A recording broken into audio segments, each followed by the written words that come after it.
Hey everyone, thanks for joining. Appreciate it. We're going to be talking about simple syrups today.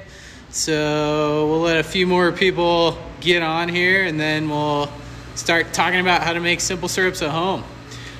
Simple syrups are going to be a huge piece to most cocktails. Almost every cocktail is going to be sweetened a little bit. It's going to balance out the ABV of the booze. And then you're going to balance the sweetness of the syrup then with a little bit of acidity typically, or a little bitterness, etc. So we're going to go over a few simple syrups so that you can create some stuff at home, likely with stuff you already have in your cabinet, which is going to be really easy to do. So to get started, let me show you what I got here. So things that you need for a typical simple syrup, only two things you have to have for sure, which is sugar and water. So pretty much every simple syrup is going to be either a 1-to-1 ratio or a 2-to-1 ratio. So a single simple or a double simple. A single simple means that you have a 1-to-1 ratio of water and sugar. We do all of our ratios based on weight. So we're actually going to use a coffee scale to get all of our ratios very, very precise. If you do not have a scale, a kitchen scale or something at your house, you can definitely just do it based on volume, aka a measuring cup. So a 1-to-1 would be 1 cup of water to 1 cup of sugar. A 2-to-1 would be 2 cups of water to 1 cup of sugar. 2 cups of sugar to 1 cup of water. Apologize. And then for the weight, it would literally be 500 grams of sugar, 500 grams of water. Double would be 1,000 grams of sugar to 500 grams of water. And then you can scale that however you want.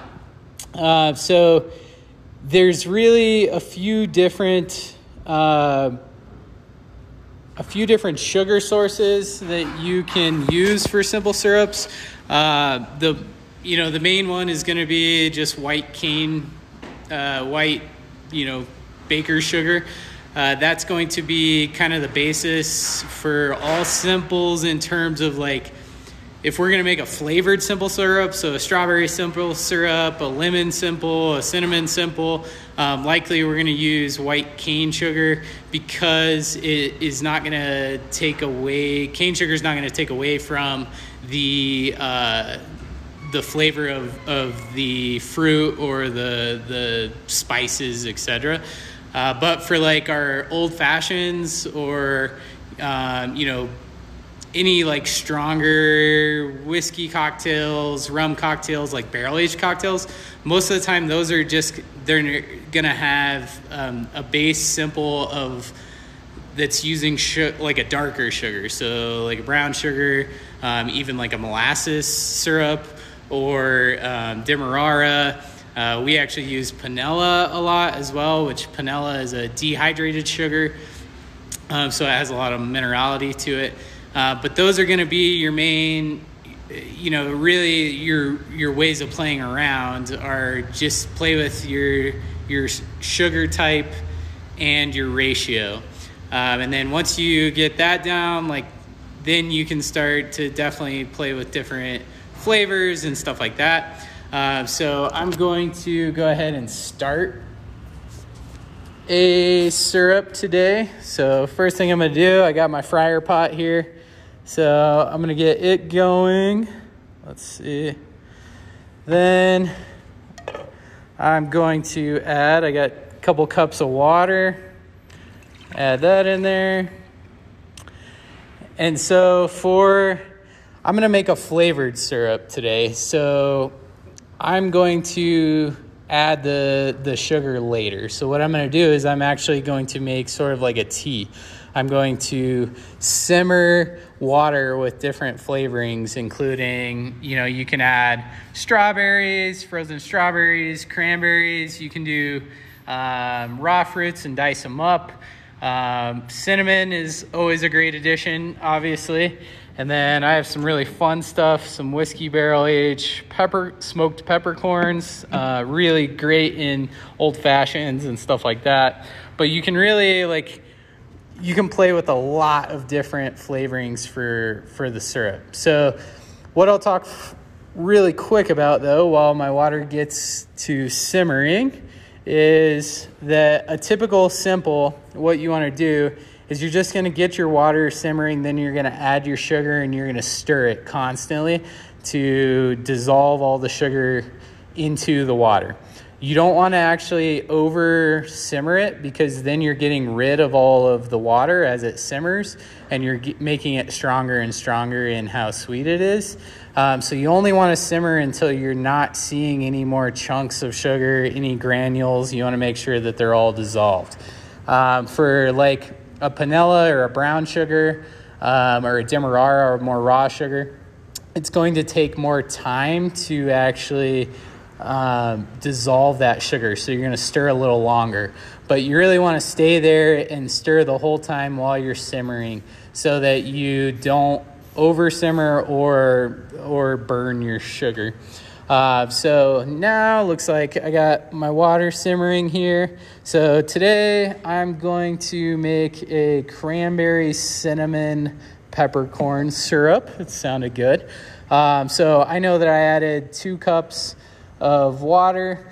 Another thing that's huge for us is consistency, right? So you want to make sure that whatever you do, it's repeatable, because if you make something really badass, you don't want to forget. So I'm going to measure everything out as I add it. So, for instance, I'm going to take my frozen cranberries here, and first off, I'm going to zero out my scale with my measuring cup and get some cranberries. Let's see. Oh, figured that might happen. So I got 124.5 grams of cranberries that I'm going to add into my water. Now let's grab some cinnamon.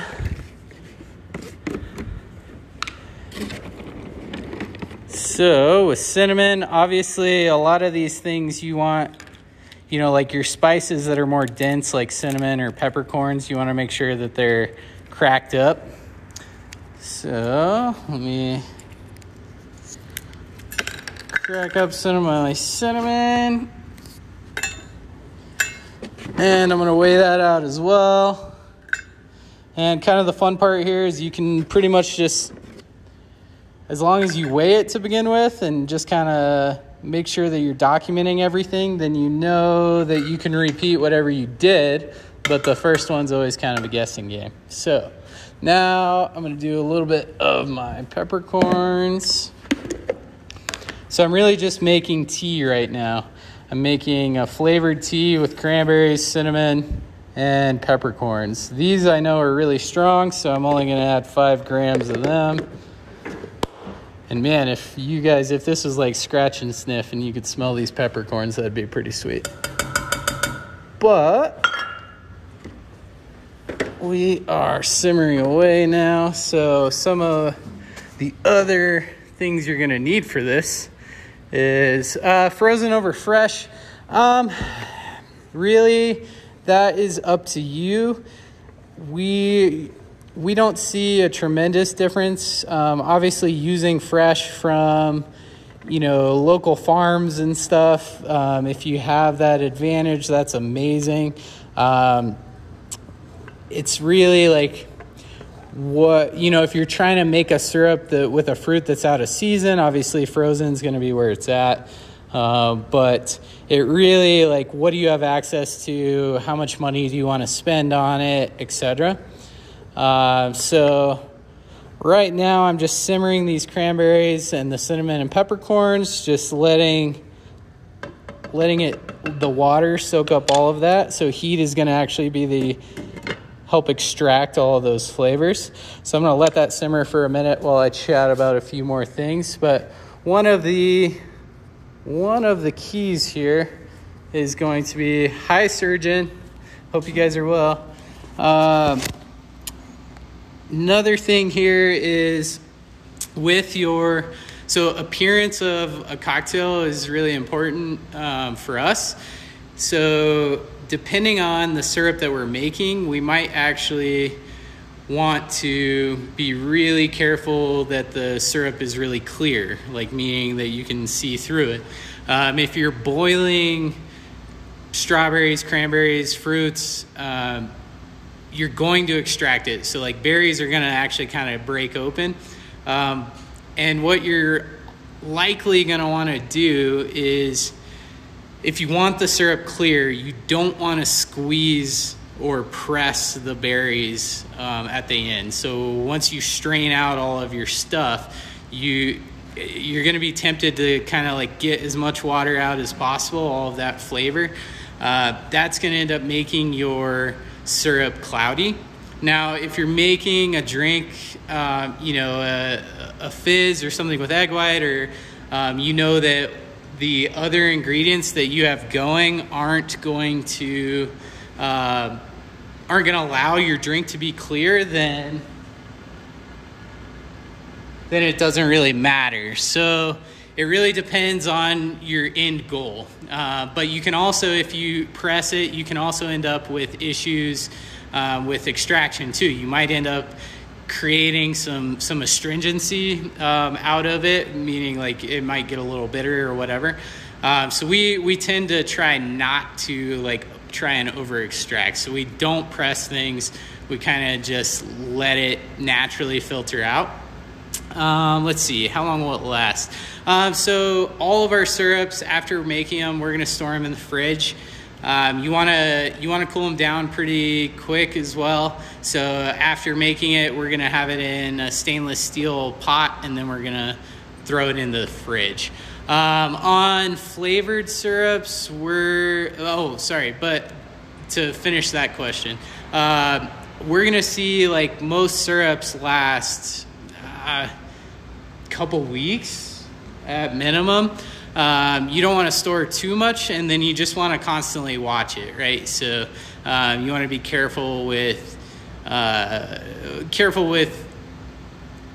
use your sensory, basically. Like open the jar, make sure it doesn't appear to be getting any sourness. If you see bubbles from it fermenting, obviously that's an issue. But pure sugar doesn't really want to ferment by itself, and you're boiling it. So on a fruit ratio, it really depends on how strong of a fruit flavor you want, as far as how much fruit, obviously. A lot of that, just to figure out your initial ratio, is visual, but again, measure it to make sure you can repeat it. Most of our flavored syrups are going to be based on a 1-to-1 recipe, because we're typically like your 2-to-1 recipes, like your double syrups, are mostly in like your whiskey drinks, where you're trying not to add a lot of volume. So you're doing a 2-to-1 to get the sweetness without a bunch of extra volume, which means dilution. So most of our flavored syrups are going to be a 1-to-1 ratio. So mason jar. Mason jar is totally cool. It's going to be a little bit hard to pour out of. What we love is you can find just regular clear bottles on Amazon. Just search like glass bottle with pour spout, and you can find something like this. As far as, we'll store in bulk before we go into something like this. So we have a bunch like big ball jars or gallon size plastic containers.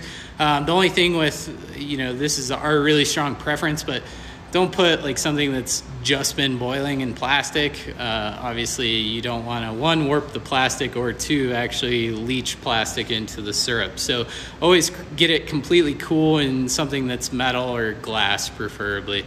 But yeah, pour spouts make it really easy to measure for your finished cocktail, if you want to be super strict.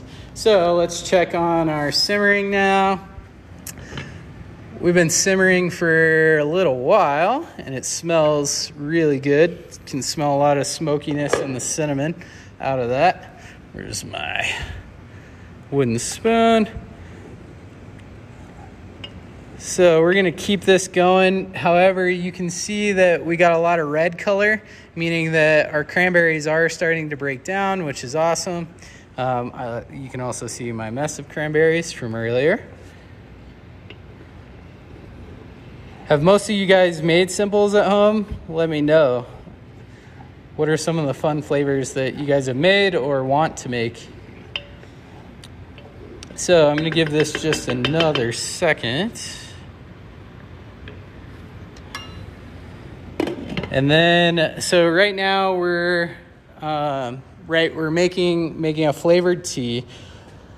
But what we don't know after we simmer all of these is how much sugar to add. I know I put about 2 cups of water in there to start my simmering, but that is not necessarily how much water I'm going to get out. So at the end of this, when I get to the actual syrup making process, I'm going to use this sweet strainer. I'm going to pour my pot carefully over that into this stainless vessel, and I'm going to do it on the scale, right? So that I know exactly how much water I got out, which is then going to tell me how much sugar to put in.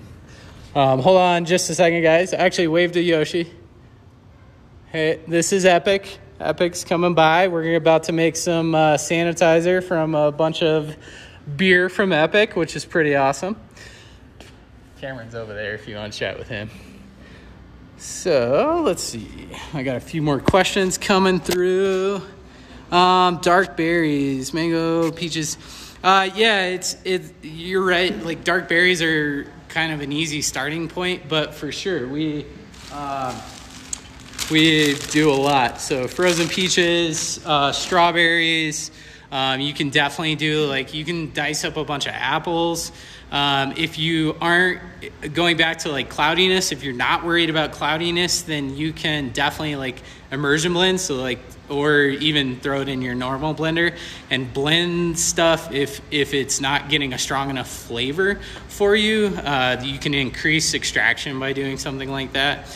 Lavender, yes, we've definitely made a lavender syrup before. It's beautiful if you like lavender. It can get really overpowering if you aren't a huge fan of lavender. So lavender is one of those you have to be really careful with how much extraction you want out of it.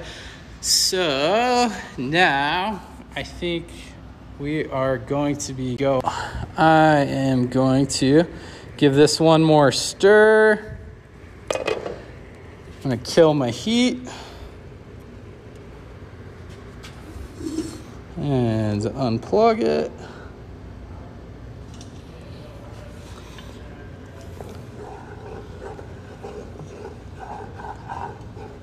It smells really, really good. I'm excited to try this with something. I kind of just threw this together, I'll be honest. We have never made a smoked peppercorn cranberry cinnamon syrup, but it sounded really good, and since we're all in, since the bar's closed, we're not making a lot of syrups currently. So we are a little low on ingredients. Now let me get you guys back set up over here so that I can pour this not one-handed. You guys don't want to see me jumping around because I spilled syrup on my foot. I'll get this back in the view. I zeroed out my scale, which if you don't have a scale, you would basically pour into a measuring cup to figure out how much water you're getting out. Pour all my stuff in here. I'm gonna let it strain. And again, one of the keys here is that I am not going to press on this. So I am not going to squeeze the berries because I know that they will make my syrup cloudy. Another thing is You can definitely like make tea or something else with these right after. All of our bar garnishes and stuff, all of our syrup ingredients, we compost afterwards. So I got 58 grams of liquid. So now I'm going to measure out 58 grams of sugar. Again, I'm just using white refined sugar for this because it being a flavored syrup, I want to get mostly the flavors from the ingredients that I simmered, not from the sugar. The sugar is just for the sweetness in this case. 58, getting close. All right.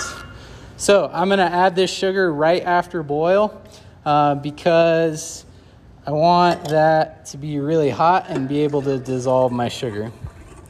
So you can see white refined sugar, really easy to get it to dissolve as long as you add it right afterwards. Those brown sugars and stuff like that, I would actually have to pour my liquid back into a pot and lightly simmer it with the sugar to get that to dissolve. So at this point, my syrup is made. This is still very hot, so I'm not going to make a cocktail with it right now. But it is going to be ready a little later. And give you guys one last little tidbit here, because I do have a little bit of spring gin, which is for sale in the tasting room currently. I got a glass with my cube. Basis for a cocktail: booze. Got some strawberry syrup here, so I'm gonna add ½ ounce or so. Again, at home, you can make it however you want. Do it eyeball if you want. We measure everything out typically. I didn't today because I'm just gonna drink this after. And finally, you can add a little bit of acidity. So I got my booze, I got my sugar, I got my lemon for acidity. I'm gonna cut that. Squeeze a little lemon in there.